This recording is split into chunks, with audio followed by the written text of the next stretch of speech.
Syedaralun, satu unit rumah permanen milik Kabid Pelayanan Pendaftaran Penduduk Dinas Kependudukan dan Catatan Sipil atau Disdukcapil PD, Ridwan, pada Minggu 3 September 2023, sekitar pukul 14 waktu Indonesia bagian Barat terbakar.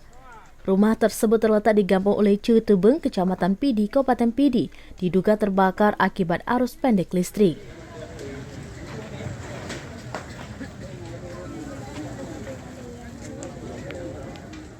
Rumah itu terbakar saat Ridwan bersama istrinya berada di Banda Aceh.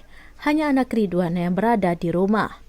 Setengah jam mobil pemadam tiba di lokasi langsung berjibaku memadamkan api.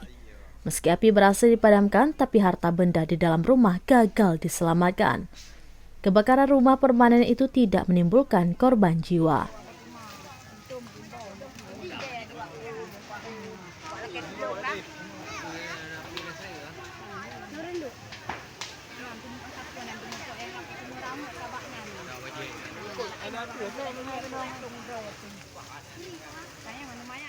Dari PD, Muhammad Nazar, Suraminus.com.